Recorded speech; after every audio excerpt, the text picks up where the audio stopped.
Vincent Béillard, maire de Saillant.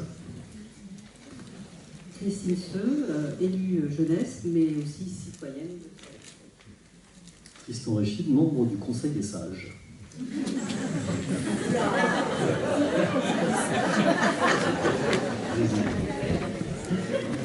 Je pense que vous avez tous entendu parler de l'expérience de Saillant. Je vais faire...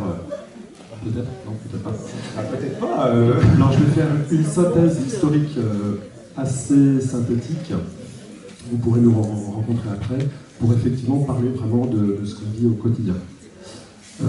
Tout a démarré en juin 2013 où quelques citoyens se sont mobilisés en disant l'année prochaine, c'est les élections, il faut que... Voilà.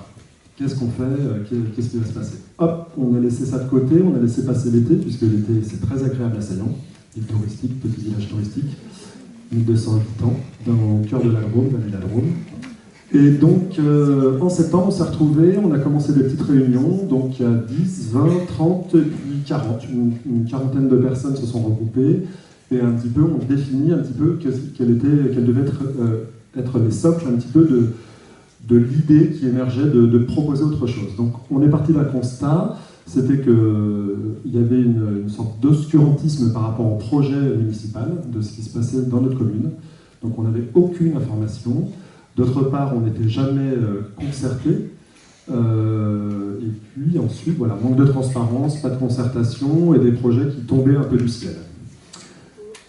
Et en sachant aussi qu'il y avait, dans l'ensemble d'une équipe, il y avait 14-15 élus, il y en avait plus que 8 vraiment qui participaient, et en fin de compte, on s'est dit qu'au final, 8 au conseil municipal pour atteindre le quorum, mais en fin de compte, vraiment, il y avait 3 le maire et 3-4 adjoints au grand maximum qui travaillaient sur les dossiers. Donc, partant de ce constat, on s'est dit, l'obscurantisme, on s'est dit qu'on voulait de la transparence, par rapport à tous les dossiers, toutes les affaires communales, on voulait vraiment ajouter de la transparence, donc de l'information vers les citoyens. Ensuite, deuxième constat, par rapport au fonctionnement de la municipalité en catimini, on voulait mettre de la collégialité, donc travailler tous ensemble. Et ensuite, par rapport à l'action citoyenne, où on n'avait pas de concertation, nous on s'est dit, on veut plus que de la concertation, on veut que les habitants participent, co-construisent les projets.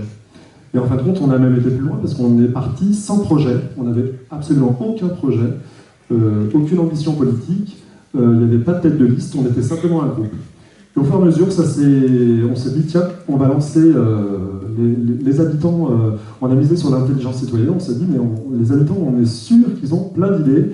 On a organisé une première réunion avec effectivement une structure, ça c'est important, une structure qui vient de l'éducation populaire, Tristan vous en parlera un peu plus, et sur lequel on a réuni, on se disait, bon, allez, si on réunit 60 citoyens pour faire émerger un peu les problématiques de notre territoire et également aussi les atouts, il ne faut jamais oublier les atouts, ce sera un bon début. On a eu 120 personnes à la première réunion, ça a été déclencheur.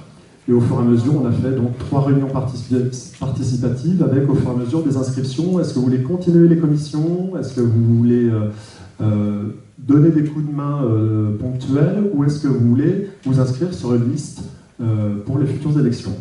Et on a eu 21 candidats, 21 inscriptions.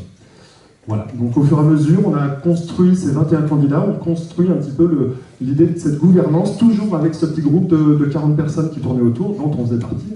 Voilà, on a co-construit cette gouvernance dont je vais laisser Sabine présenter. Et on est arrivé aux élections municipales le 23 avril et nous voilà élus à 57% depuis 4 mois et demi. J'ai bien résumé? Avec 79% d'électeurs, effectivement, de participation. Ça fait 6 mois déjà? Ça fait 6 mois. Voilà, donc un maire... Nous, la figure du maire est vraiment pas importante, donc je me place en tant qu'animateur, donc je laisse la parole à mes élus, Sabine pour la gouvernance, et puis Tristan pour la méthode, et puis Christine qui interviendra souvent pour compléter. Je sors en 10 minutes, hein, pas plus. Mais je parle très très vite, alors ça va... Ça, il faut en dire moins, plutôt d'accélérer. Non, je plaisante. Non, en deux mots, je pense que les deux axes du projet de gouvernance alternative qu'on a voulu mettre en place, Vincent l'a dit, il y avait des dérives qu'on observait, d'accaparement du pouvoir et de non-transparence, non-participation des citoyens. Donc nous, on a réfléchi à comment on pouvait changer ça, éviter ces dérives, tout en s'inscrivant dans l'existant, hein, dans le principe d'une démocratie représentative. Et donc on a bouleversé un peu le schéma de fonctionnement d'une mairie classique, avec des choses assez simples, avec deux axes, la collégialité et la démocratie participative, la participation des habitants. Alors en termes de collégialité, pour vous donner des idées d'outils qu'on a mis en place, tout simplement on a dit on va mieux répartir les compétences municipales entre l'ensemble des élus. Donc on a réparti, c'est possible, délégation de fonctions, le maire n'a pas tous les pouvoirs, mais complètement réparti entre tous les élus. Ensuite on a dit on ne va pas laisser un élu décider tout seul sur sa compétence, donc on a mis des binômes. Donc tout le monde travaille en binôme chez nous, ou en trinôme, y compris le maire. C'est un binôme maire-premier adjoint. L'autre façon de travailler en collégialité aussi, c'était de faire non pas des conseils d'adjoints, qui sont souvent la partie exécutive d'une mairie qui regroupe que quelques-uns de tête, mais on va faire des comités de pilotage ouverts à tous les élus, qui sont des vraies séances de travail, qui ont lieu 2 à 3 fois par mois et qui sont ouvertes au public en plus. Et là, on va tomber sur la transparence. Et en termes de collégialité aussi, ce qui nous paraît important, c'est qu'on voulait donc travailler de manière collaborative, et donc on a saisi des outils de travail collaboratif. Donc on est aidé par un système informatique, des nouvelles technologies en fait, qui permettent d'avoir des boîtes mail partagées, des calendriers partagés, des tâches partagées, etc., pour faciliter le travail collaboratif. Et le dernier point, plutôt que de préparer les dossiers, d'étudier et de préparer les dossiers dans ce qui est classiquement des commissions municipales, qui ne regroupent en fait que des élus et des experts, là on étudie, travaille et impulse les dossiers dans des commissions participatives et des groupes action-projet, qui sont en fait la partie donc démocratie participative. Donc en deux mots, et puis Tristan complétera, la participation des habitants, on la voit à travers en gros 3 outils. Un, la transparence, donc là c'est site internet, bulletin municipal, ouverture de toutes les réunions, compte rendu systématique de toutes les réunions et mise à disposition des habitants, ouverture au public donc des réunions, je l'ai dit, affichage, enfin voilà, tous les outils de transparence. Il y a un deuxième point, c'est donc participation effective des habitants à la vie municipale, de l'impulsion des projets jusqu'à la étude et suivi et mise en œuvre, à travers des commissions participatives qui sont en gros des commissions où on décide des grandes orientations et qui donnent lieu ensuite à des groupes action-projets qui sont des petits groupes d'habitants plus réduits sur un temps plus court qui mettent en œuvre très concrètement des choses. Par exemple, mise en œuvre de l'extinction de l'éclairage public la nuit. Un exemple comme ça. Et donc, grâce à des outils et des méthodes d'animation de réunion, où ça qu'on a testé pendant la campagne, les habitants ont vu ce que c'était, ils ont vu qu'il y avait des résultats, et je vais laisser Tristan finir en disant que le dernier point de la participation des habitants, c'est aussi de mettre en place un organe qui fait à la fois de l'accompagnement et de la veille sur la démocratie participative, et qui est le Conseil des sages. Monsieur Sage.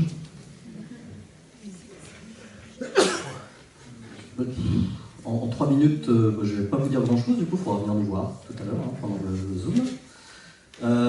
Juste réaffirmer un certain nombre de choses. Du coup, on s'est dit que la démocratie, il faut l'arrêter d'en parler, il fallait juste la faire. Parce qu'on est parti un peu comme ça, hein, on était quelques-uns, on se disait, allez, on va faire la démocratie participative. Ouais, super, ça fait 20 ans qu'on nous l'a fait, hein, le coup de la démocratie participative. Et pour la petite histoire aussi, le maire à qui on a botté les fesses, et s'est fait élire, alors je me permets de dire ça parce qu'il s'est fait élire ce monsieur sur le concept de démocratie participative. Et on n'en a pas vu le moindre morceau ni tentative durant 6 ans. Dans son programme de campagne. Sauf dans son nouveau programme de campagne, voilà. Donc nous on s'est dit on va pas en parler, on va le faire. Donc l'idée ça a été de se dire on a 5 mois là pour faire campagne, pendant 5 mois on va pas en parler, on va le faire, voilà. Et on va commencer par le programme, par le projet municipal. Et donc du coup effectivement c'est ce qui s'est passé. Où les élus se mettaient devant des habitants, 120 habitants qui se pointent sur la réunion et qui leur disent bah écoutez, non, les gens s'attendaient du coup à s'asseoir et à écouter, un peu barbant, hein, non, enfin des gens sur une liste. Et du coup l'idée là c'était de leur dire non, il n'y a pas de projet municipal, c'est vous qui allez le faire. Et ça marchait comme ça. On a poussé le bouchon encore plus loin, c'est qu'on a demandé aux élus, enfin aux futurs élus, de se mettre en situation d'animateur, avec interdiction d'intervenir sur le fond. Il n'était là que sur la forme, donc juste pour faire voilà, les grandes oreilles, quoi, pour être présent et être à l'écoute des habitants qui étaient présents. 45 projets sont sortis de ces réunions de travail. 30 ont été sélectionnés par les habitants, hein, système de vote pondéré. Après, sur les méthodes, on verra plus tard si ça intéresse certains. Et les 30 projets, vous les retrouviez sur le tract de campagne. Voilà, je trouve que c'est un peu plus de gueule que ce qu'on voit habituellement dans les tracts de campagne. Voilà, donc les élus, pas de projet issu de la tête des élus. Alors les élus sont impulseurs de plein de choses, hein, ils ont plein d'idées, plein d'envies, plein de compétences. Mais en tout cas, là, le jeu, c'était de se dire, non, là, sur cette partie-là, c'est les habitants qui vont nous parler de leurs projets et des envies qu'ils ont.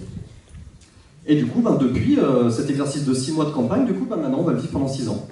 Même méthode, les mêmes méthodes d'animation participative, pas de prise de pouvoir, pas d'injonction à la participation. On part de l'intérêt individuel des gens. Ça, voilà tout ce que... je pense qu'il y a pas mal de collègues des centres sociaux, vous savez à peu près de quoi je parle, hein, parce que c'est un petit peu des méthodes qu'on utilise, je suis directeur d'un centre social aussi. C'est un peu des méthodes qu'on utilise tous les jours avec des habitants, c'est juste ça. Saillant, c'est devenu un centre social à l'échelle d'une municipalité. C'est un centre social idéal, il se passe que ça, que de la participation d'habitants, d'accompagnement de projets, il se passe que ça aujourd'hui.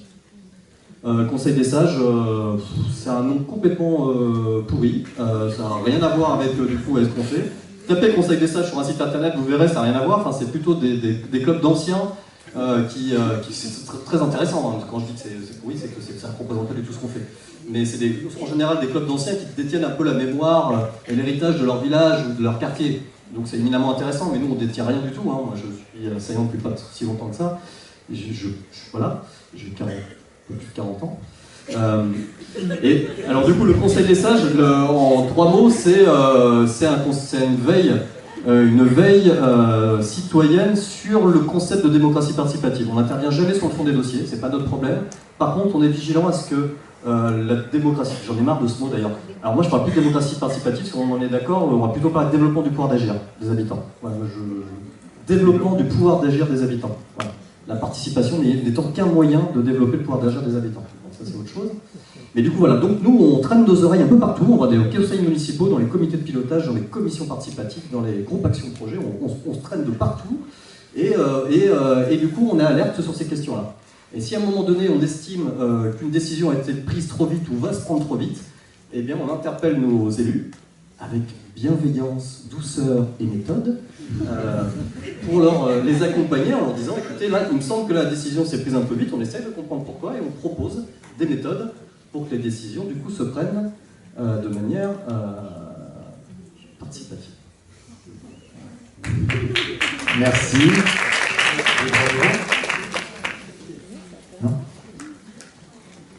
Vous voulez conclure? Enfin, ce que j'entends de votre intervention, c'est que vous êtes évidemment à fond dans le changement de posture dont parlait Alain Janton au début de cette journée. Hein. Il lui-même parlait de l'élu animateur. Vous vous dites, vous allez encore plus loin en disant l'élu, quand il est animateur, il n'exprime même pas son avis, il écoute. Ça c'est vraiment, vous allez assez loin. Ce que je comprends aussi, un autre point fort de votre méthode, de votre expérience, c'est la méthode. Vous avez beaucoup travaillé sur la question des outils. C'est important ça? Ou on aurait pu faire ça à la bonne franquette? Parce que, je veux dire, 1200 habitants, en plus, c'est pas le bout du monde, non? Enfin, je sais pas. Non, c'est pas le bout du monde, mais une réunion où il y a 120 personnes sans méthode, on n'y arrive pas. Et je pense que c'est vraiment une clé du succès, ce que je disais, c'est-à-dire qu'on l'a pratiqué, c'est-à-dire qu'on ne dit pas aux gens, venez à une réunion, et puis il n'en sort rien, et puis on refait une réunion, et puis il n'en sort rien, etc. Là, on arrive en réunion, tout le monde avait la parole, parce que ça marche par des petits groupes, etc. À un moment, tout le monde a la parole, chacun a pu dire ce qu'il voulait, et à la fin, on ressort, on a un résultat collectif, validé par tous. Et ça a marché du tonnerre. Les gens ont dit, bon bah d'accord, si c'est ça, ensuite participer à la vie municipale, ça va marcher. Et de fait, ça marche. On a actuellement on a 18 groupes Action Projet qui fonctionnent en parallèle, avec entre 10 et les plus gros ont 40 habitants, si on pourra en parler sur la jeunesse, sur les rythmes scolaires, qui ont travaillé et ont des résultats très concrets. La réforme des rythmes scolaires est mise en place avec une charte sur ce qu'on veut pour les enfants, etc. Donc, voilà, c'est quoi je voulais dire? Alors forcément, il y a beaucoup de choses qui émergent, donc on priorise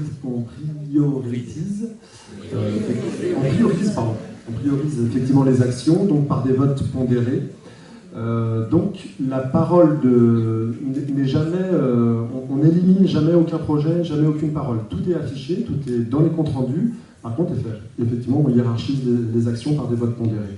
Donc la parole est toujours là, et au fil et à mesure qu'on avance dans les commissions ou les groupes Action Projet, On est parti d'un point, on arrive à un point B, la deuxième ou troisième réunion, on reprend, on part du point B, on arrive à un point C. Donc on avance toujours, même avec des habitants qui se greffent au groupe, on repart jamais les débuts, on rediscute pas, voilà.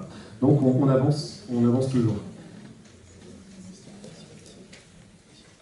Juste dire que je me suis positionnée comme citoyenne et élue, ce qui me semblait indispensable dans notre village. Nous ne sommes pas seulement élus, on a avant tout citoyens du village et on se positionne pour mener à bien des projets avec la population et nous sommes vraiment tous des citoyens.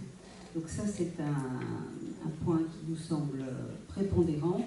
Chacun a une parole aussi importante que n'importe qui, même élu. Voilà, on n'est pas plus ou moins, on est tous citoyens du même village, à monter des projets et faire des choses pour ce village. Voilà. Ouais, j'avais fait la main un petit peu. C'est moi. Non, juste pour vous dire une petite précision, les élus ne sont pas aujourd'hui en posture d'animation. Hein. Ils l'ont été pendant la campagne, pour montrer un petit peu, enfin montrer l'exemple en tout cas de ce qui allait se passer, de traîner les oreilles. Aujourd'hui, c'est des animateurs volontaires. Alors la bonne nouvelle, alors non, il n'y a que des bonnes nouvelles en fait. Alors il y a des méthodes effectivement, mais elles sont simplissimes. Ça se joue avec des post-it de couleurs, des gommettes et des petites feuilles de paperboard, et voilà, donc c'est pas bien compliqué. On peut former rapidement des gens à le faire. À Saillant, du coup, voilà, il y a eu 2 séquences de formation. Maintenant, les gens qui ont fait 2 ou 3 animations sont tout à fait en capacité de construire une animation et de l'animer derrière. Donc ça, c'est la bonne nouvelle, c'est que ça peut s'épandre. C'est-à-dire qu'on est à l'aube d'une pandémie réellement. C'est quand même à signifier, et vous pouvez en être les acteurs d'ailleurs. Hein. Voilà, donc ça peut s'étendre et s'épandre vraiment avec une grande facilité, quoi. Voilà. Même dans une ville de, je sais pas, 120 000 habitants, vous envisagez ça, tu vois? Alors du coup, on va faire Saillant, Crest, 5 000 habitants, puis après on va directement s'attaquer à Paris. On s'est dit qu'il n'y a pas de juste mesure et de juste milieu, donc on s'attaque à la mairie de Paris juste après. Ok, merci à vous. Donc vous serez à disposition des gens qui veulent en savoir plus sur votre expérience tout à l'heure. Dans l'espace forum, c'est bien ça? En bas, hein, je pense qu'il y aura pas mal de choses à vous demander. Merci à vous.